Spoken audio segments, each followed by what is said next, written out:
Good morning friends.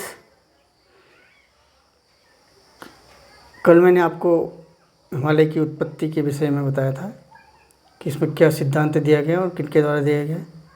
तो friends, कोबर द्वारा सिद्धांत दिया गया जो जर्मनी के थे। भूसंगति सिद्धांत दिया गया। इसके अनुसार जो हिमालय के उत्तरी भाग में स्थित था अंगारा लैंड और दक्षिण में था गोंडवाना लैंड और बीच में टेथिस सागर था। टेथिस सागर में इन दोनों जो द्वीप खंड या कहेंगे द्वीप थे, भूखंड थे, उनसे नदियाँ गिरती थी। तो ये टेथिस में अवसाद भरता गया। अवसाद भरने से उसमें सिकुड़न पैदा हुई और गोंडवाना लैंड भी और अंगारा लैंड एक दूसरे के करीब आने लगे। तो ये जो, क्योंकि ये गाद वाला क्षेत्र था और इसमें पानी था, टेथिस सागर था ये, तो ये कोमल होने के कारण या नम होने के कारण ये उठ गया। ये वलित पर्वत है और सर्वाधिक ऊंची चोटी जो है शिखर एवरेस्ट, माउंट एवरेस्ट, वो इसी में स्थित है। तो अन्य परीक्षा उपयोगी तथ्य देखते हैं आप कि और पर्वत श्रृंखलाएँ कहाँ कहाँ विश्व में स्थित हैं जो परीक्षा उपयोगी हैं। परीक्षा उपयोग की दृष्टि से कि किन किन देशों में है ये पूछा जाता है, कहाँ कहाँ स्थित हैं, तो उन्हें देखते हैं फ्रेंड्स। ये देखिए फ्रेंड्स, ये जो एंडीज पर्वत है विश्व की सबसे लंबी पर्वत है श्रृंखला है एंडीज, जो दक्षिण अमेरिका में स्थित है। इस प्रकार का प्रश्न पूछा जाता है कि भाई विश्व की सबसे लंबी पर्वत श्रृंखला कौन सी है, तो है एंडीज। ये देखिए कहाँ स्थित है ये भी पूछा जाता है। ये तो है दक्षिण अमेरिका में स्थित है।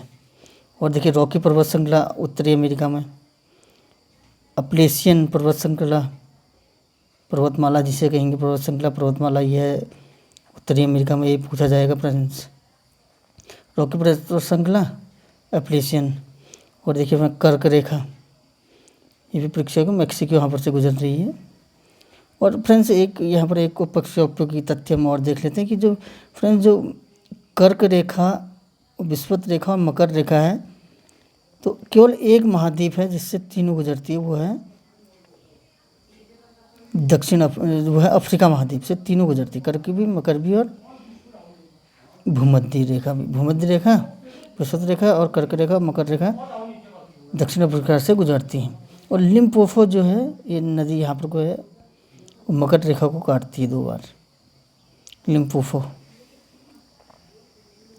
ठीक है ना। और ये देखिए दक्षिणी अमेरिका से केवल 2 गुजरती, विषुवत रेखा और मकर रेखा। इस प्रकार के प्रश्न ही पूछे जाते हैं फ्रेंड्स, तो इन्हें ध्यान में रखिएगा। और देखिए फ्रेंड्स, यह एटलस पर्वत जो है दक्षिण अफ्रीका में है, पर्वत श्रेणी नहीं। और अल्पस जो है यूरोप में है। और यूराल पर्वत एशिया को यूरोप से अलग करती है। और देखिए फ्रेंड्स, ड्रेकनबर्ग दक्षिणी अफ्रीका में है पर्वत श्रृंखला ड्रेकनबर्ग। तो एटलस और ड्रेकनबर्ग पर्वत श्रृंखला किस में है, अफ्रीका महाद्वीप में। अल्पस जो है यूरोप में और यूराल पर्वत श्रृंखला पृथक करती किसको, एशिया को यूरोप से।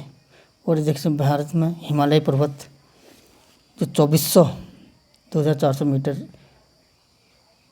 किलोमीटर की लंबाई है, जिसकी जो अफगानिस्तान से म्यांमार तक फैला है। इसका भिन्न भिन्न देशों, भिन्न भिन्न राज्यों में भिन्न भिन्न नाम है। म्यांमार में इसे अराकान योमा कहा जाता है, नागालैंड में नागर पहाड़ियाँ, मिजो में मिजो, और अरुणाचल प्रदेश में पटकाई भूमि कहा जाता है हिमालय पर्वत श्रृंखला को फ्रेंड्स। ये सभी परीक्षा उपयोगी तथ्य हैं, काफ़ी महत्वपूर्ण तथ्य हैं। और देखिए फ्रेंड्स, एक है dividing range, great dividing range, ये ऑस्ट्रेलिया में आपको दिखाई देगी। तो ग्रेट डिवाइडिंग रेंज कहाँ है, तो ऑस्ट्रेलिया में। मरे डार्लिंग नदी भी यहीं है ऑस्ट्रेलिया में, ठीक है फ्रेंड्स। तो इस तरीके से। और ये देखिए फ्रेंड्स, लाल सागर है, ये भूमध्य सागर है, लाल सागर है।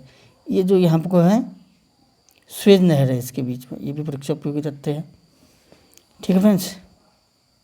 तो फ्रेंड्स एक प्रश्न ये भी पूछा जाता है, या इस प्रकार का प्रश्न पूछा जाता है कि ब्लैक सी जो काला सागर है, इसको कौन कौन से देश स्पर्श करते हैं। देखिए फ्रेंड्स, जॉर्जिया, तुर्की, बुल्गारिया, रोमानिया, यूक्रेन और रूस। ठीक है फ्रेंड्स। और ये देखिए फ्रेंड्स, ये हमें मेमोराइज करना होगा कि कितने देश हैं। तुर्की, जॉर्जिया, रूस, यूक्रेन, रोमानिया और बुल्गारिया। ठीक है फ्रेंड्स, ये देश ब्लैक सी को स्पर्श करते हैं, इनकी बाउंड्रीज। और कुछ स्टेट्स भी देख लेते हैं फ्रेंड्स। ये जैसे जिब्राल्टर संधि है, जिब्राल्टर, ये स्पेन को मोरक्को से अलग कर रही है। रबात मोरक्को की कैपिटल है और स्पेन की मैड्रिड, ये भी इम्पोर्टेंट तथ्य है।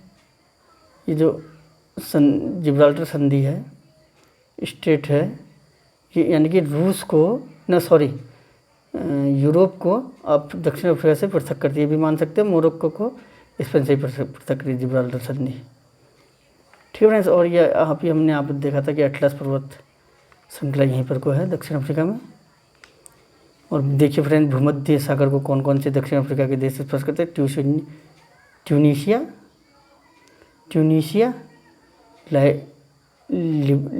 लीबिया, इजिप्ट, इजराइल भी इधर दिख रहा है फ्रेंड्स। इधर से दक्षिण अफ्रीका के देखेंगे फ्रेंड्स हम, ये इजिप्ट, लीबिया, ट्यूनीशिया और अल्जीरिया और मोरक्को। इस तरीके के पॉइंट्स भी परीक्षा में पूछे जाते हैं फ्रेंड्स, तो सभी को हमें ध्यान देना होगा। और देखिए फ्रेंड्स, हडसन बे कनाडा में है। ये देखिए हडसन बे, हडसन की खाड़ी, कनाडा देश में, ये देख सकते हैं भाई फ्रेंड्स आप, हडसन की खाड़ी। एक और महत्वपूर्ण तथ्य मैं एक्सप्लेन करना चाहूँगा फ्रेंड्स आज, कि आज है 14 सितंबर को हिंदी दिवस मनाया जाता है। ठीक है, 15 सितंबर इंजीनियर्स डे, और 15 सितंबर को ही फ्रेंड्स टेलीविज़न भी पहली बार 1959 में आया था। टेलीविज़न, दूरदर्शन, 15 सितंबर 1959। संचाय का दिवस 15 सितंबर को मनाया जाता है। इंजीनियर्स डे भी मनाया जाता है। और 16 सितंबर को ओजोन डे मनाया जाता है। तो ओजोन एक लेयर होती है फ्रेंड्स हमारे एनवायरनमेंट में, जो स्ट्रेटोस्फीयर में पाई जाती है, समताप मंडल में। तो ये O3 होता है फ्रेंड्स, ऑक्सीजन के संग अणु, O2 के संग ऑक्सीजन के 3 अणु होते हैं इसमें, 3 एटम होते हैं ऑक्सीजन के इसमें। और ये जो है यूवी रेज, अल्ट्रावायलेट रेज जो सूर्य से आती हैं, उनको अवशोषित कर लेती है और जीव जंतु और वनस्पति को होने वाले उस यूवी से, अल्ट्रावायलेट रेज से नुकसान से बचाती है। ये स्ट्रेटो यानी कि समताप मंडल में पाई जाती हैं। तो जो इसको संरक्षण के लिए मॉन्ट्रियल प्रोटोकॉल जो जारी किया गया 16 सितंबर, इसीलिए 16 सितंबर को ओजोन दिवस के रूप में मनाया जाता है, कि ताकि हम ओजोन की महत्ता को समझें, उसको कुप्रभावित करने वाले, उसके शरण को प्रभावित करने वाली गतिविधियों को रोकें, जैसे कि CFC गैस निकलती है, जिससे AC का प्रयोग, अन्य जो है सूक्ष्म पदार्थों की चीज़ों का प्रयोग, जिससे कि हानिकारक गैसें निकलती है जो ओजोन को हानि पहुंचाती हैं, और जीवाश्म ईंधन का कम से कम प्रयोग करें। तो और उससे क्या नुकसान है ओजोन के क्षरण से, इस चीज़ के लिए जागरूकता फैलाने के लिए और ध्यान आकृष्ट करने के लिए ओजोन डे बनाया जाता है 16 सितंबर को।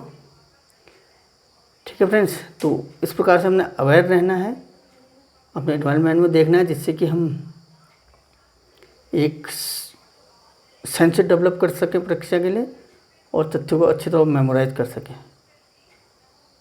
ठीक है फ्रेंड्स, तो मेरे चैनल को आप सब्सक्राइब कीजिए, लाइक कीजिए, शेयर कीजिए, और उपयोगी तथ्य, परीक्षा उपयोगी आपको नियमित मेरे द्वारा प्रदान किए जाएंगे।